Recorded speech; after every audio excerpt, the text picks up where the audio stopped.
These passions and needs to be something on this existence is demiurge thinking, demiurge energy. Praying, my niggas, you just praying.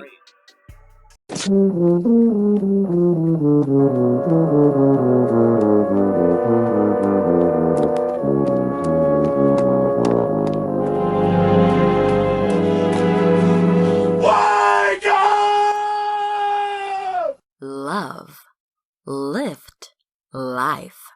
We touch into your mind, body, and soul.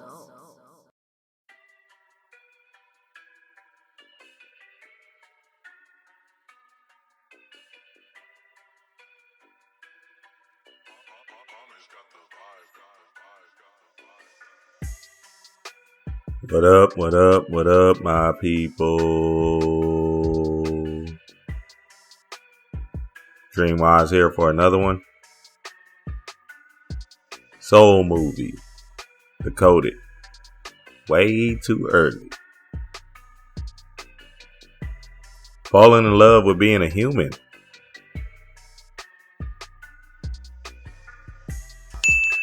Joe Gardner, a middle school music teacher, has long dreamed of performing jazz music on stage, and finally gets a chance after impressing other jazz musicians during an opening act at the Half Note Club.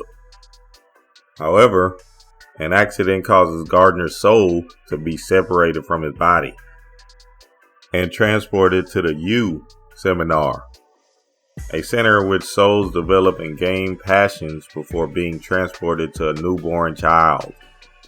And Gardner must work with souls in training, such as 22, a soul with a dim view on life after being trapped for years at the U seminar, in order to return to Earth before it's too late.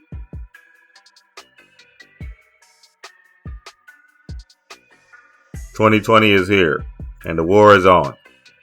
You are in a war, and the war is a battle for your souls." Disney does it again with this one.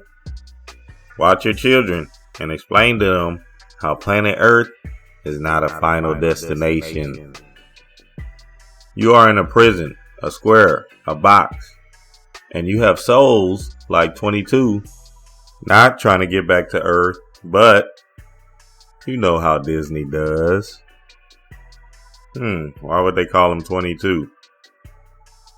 2020's here. 2 plus 2 equals 4. 4 is this box, this hexahedron you're in. And you are trapped in this physical prison and physical matrix called Earth. Jesus on the cross, boxed in and closed off by this human body. Think outside the box. The closest thing you have to your true world, your real world, is closing your eyes and seeing in the darkness to understand your light. Joe wants to come back to Earth to prove and show that he has the music, the inner ear melanin that we all love. We know this is a musical universe. Universe. One song.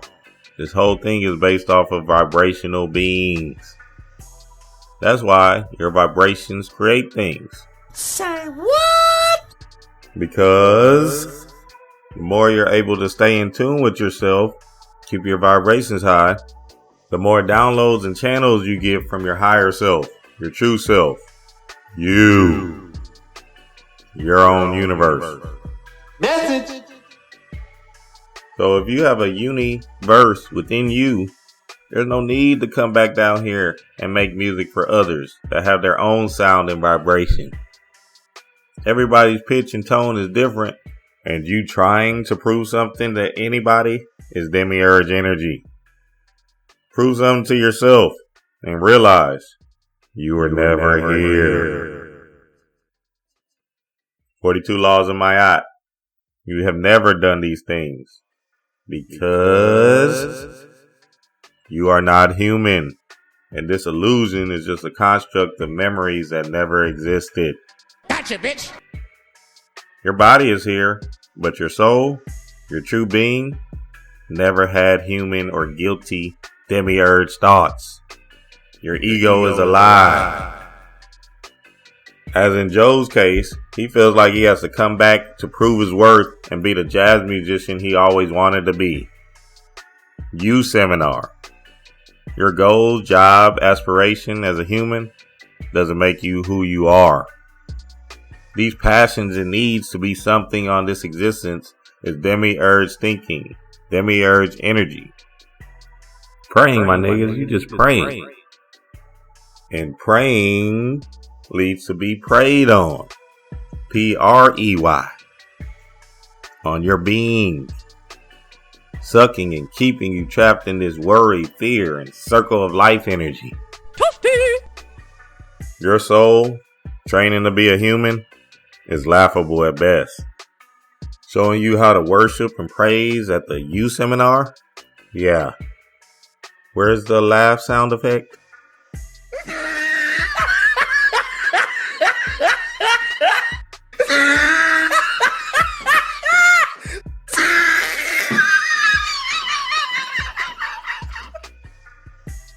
There it go. You are an infinite magical being. You are a multi-dimensional chaos being. You are the greatest greatness. The all. The Alpha and Omega. The Prince of Zamunda. And you don't have nothing to prove to nobody. I am that I am. God. Titan. Chaos being. Dream wise.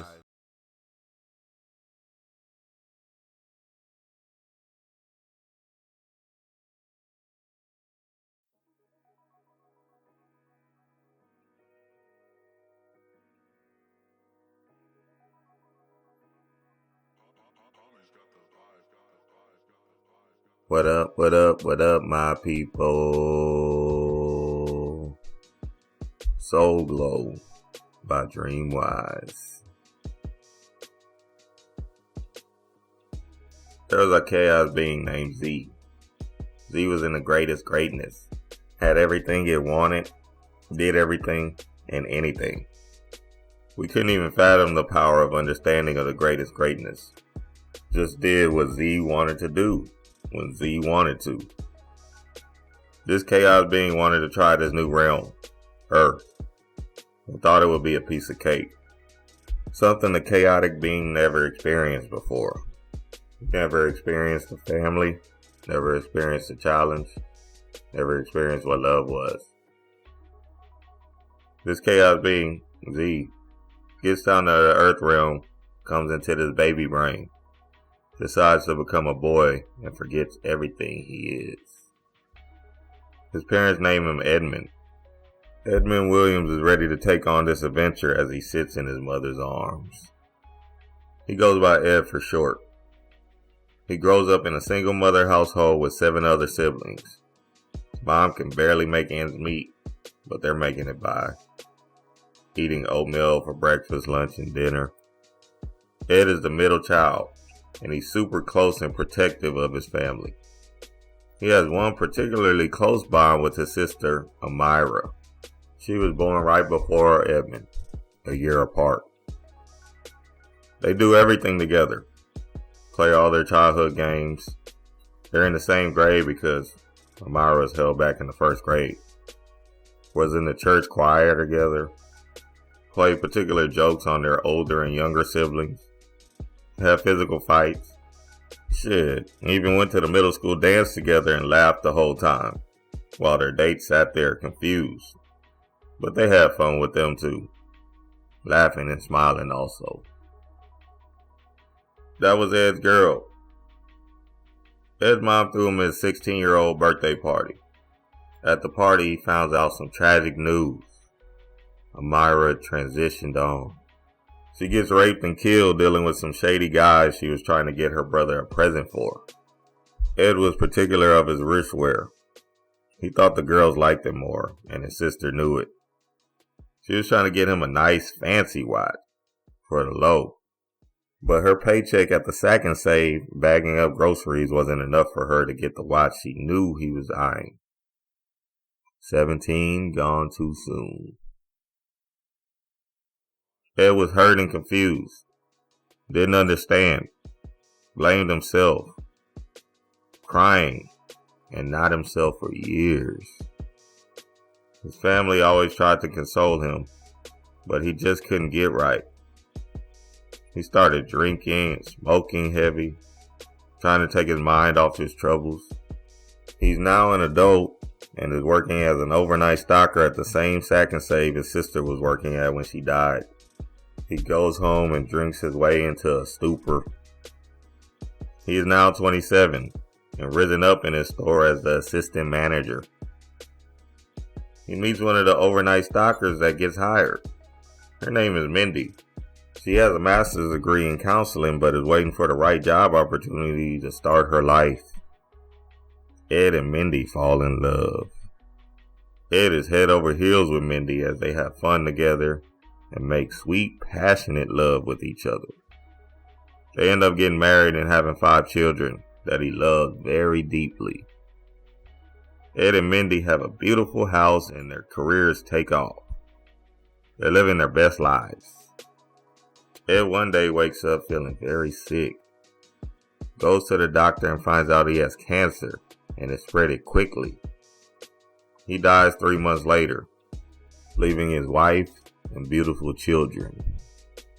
Transitioning back to the astral realms, he knows how to get out, so he breaks through the circle of time, getting back to his greatest greatness. Chaos being again, back as the chaotic being. He ponders and wonders, and starts to think about the feelings he felt, the hurt, the pain, the love for others. He gets curious about that realm once again, and this time he wants to figure those feelings out. He jumps back into another baby brain, this time becoming a girl. Her name is Amira Franklin. Amira Franklin is the only child with her mom and dad in her life. Grows up middle class and is basically spoiled rotten. Gets everything she wants and needs. On her 16th birthday, Daddy and Mommy surprise her with a brand new BMW. She goes to her local HBCU, where she doesn't have to worry about nothing but getting her grades right for the full scholarship she received for being one of the top of her high school class. She meets a young man at her campus. She thinks he's cute and funny. His name is Daryl. That Daryl makes her feel so happy and loved. They end up having a baby in college. But Daryl is not all that I see. He has another side to him. He's having another baby by Julia Brooks on the same campus. Julia is a senior and so is Daryl, while Amira is just a sophomore with a whole baby on the way. Amira is heartbroken that Daryl has another girl pregnant. And even more saddening to her, the whole campus thinks she is a hoe, a slut, because Daryl and Julia have been off and on since their freshman year. Amira gives him an ultimatum. She wants to still be with him, but he has to choose. It's either me or her. Daryl chooses her. Daryl and Julia end up getting married after they both graduate from college, and they instantly start a new life together, both being well-paid, successful accountants. Amira goes back home and forgoes her scholarship. Her parents will take care of the newborn baby, Michael. All they want her to do is go back to school. She is so distraught and hurt to even think about school, so she never returns. She raises young Michael as a single mother, taking a business office clerk job. They stay in a 1-bedroom apartment, and Daryl comes by time to time to pick up his son and drop off some money also. The hurt she feels by Daryl can cut through iron. Fast forward, Michael is now 13, and Amira is still a clerk. Daryl has 7 children with Julia, and Michael loves being over there with his younger siblings. Daryl decides to get full custody of his son, and with the money they're pulling in and Amira just making ends meet, he wins. Michael is happy and sad at the same time. He doesn't want to leave his mother, but her toxic hate for her dad and his family is eating away at him. All he sees on his dad's side is fun and love. Now Amira is really hurt. She's feeling the pain of her son wanting to leave, feeling abandoned again. She starts taking depression medicine to ease the pain.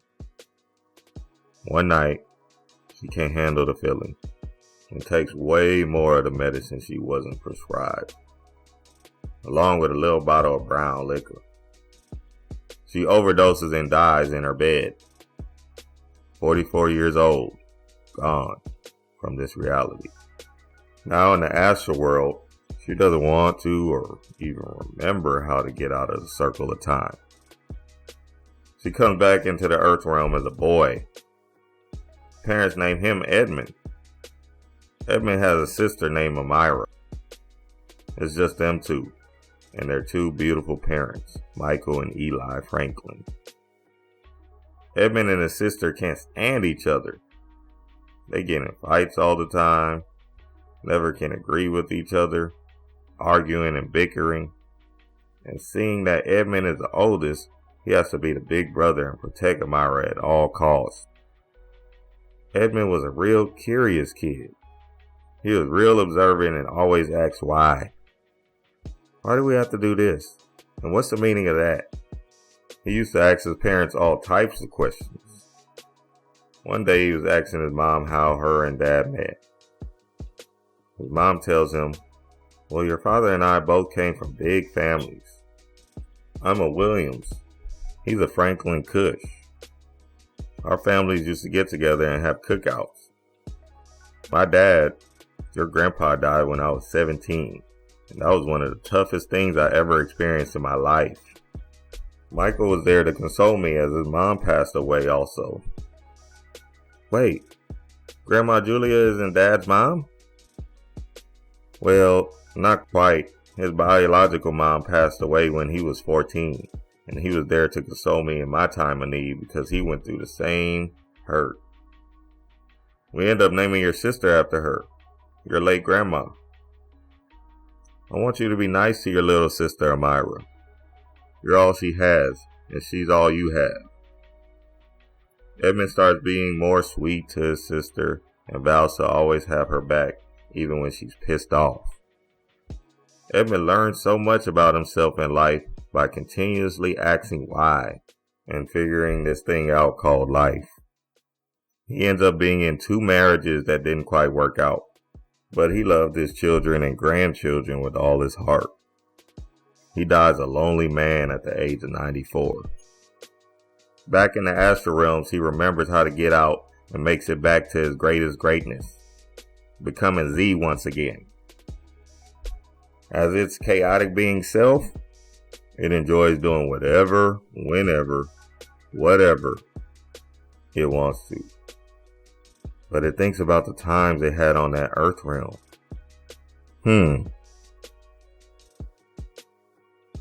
Z decides to go back.